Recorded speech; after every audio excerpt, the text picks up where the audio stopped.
Well, for more on this, I'm joined now in the studio by France 24's Angela Diffley. Hi, Angela. As we heard just there, still clearly a long way off in any deal in these US-Iran negotiations. But let's talk about the positions as they stand of both sides. What do we know about Tehran's position today? It does seem people close to this are making it clear that, in fact, it's now becoming more public in Iran, there is division among the decision makers in Iran.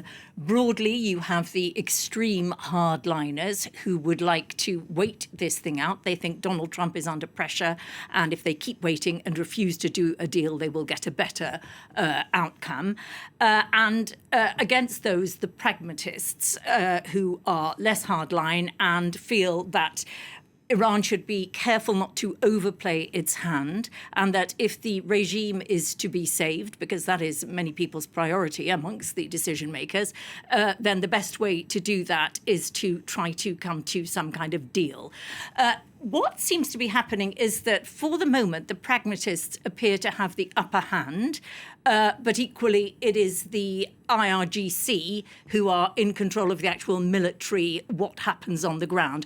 The pragmatists have the upper hand, we can see sort of in a couple of ways. On Monday in the Iranian parliament, the speaker, Kalibaf, we talk about him quite a bit, easily secured an extension to his tenure as speaker, and the candidate backed by the hardliners got 29 votes next to 235 for Kalibaf. So, a very easy win for him. That is a key sign. And the other sign is the easing of the internet ban. Again, something the hardliners did not favour. That went ahead. But against that, we have what is actually happening on the ground. There is clear division, and a key member of the National Security Council in Iran, in a public address, said Iran must have national unity. Again, a sign that there is no keeping a lid on the growing division amongst the leadership in Iran. There is also the question of those hardliners who are angry with the pragmatists who are among the negotiators of a deal. They say you are not in line with what our supreme leader Mujtaba Khamenei wants, and the pragmatists say yes, we are. Well, you would think the supreme leader could intervene and say this is what I want, and these people are in line with my wishes. It does underline that he is somehow extremely incapacitated, and that there is significant infighting over what he wants and who is in line with it. That does not bode well for whatever happens in Iran at the end of all of this. OK, so that's the slightly muddled, conflictual Iranian position. What about the US? Donald Trump, as ever, of course, issuing a number of mixed messages. Yeah, there's a certain amount of muddle and confusion as well in the White House over all of this. We'll come to that in a second. Two things to note. After this tit-for-tat that we saw there in that package, these exchanges, the United States, that has been very keen to downplay any violations of a ceasefire, this time said this was an egregious ceasefire violation by Iran when they targeted a US base in Kuwait. That missile was intercepted.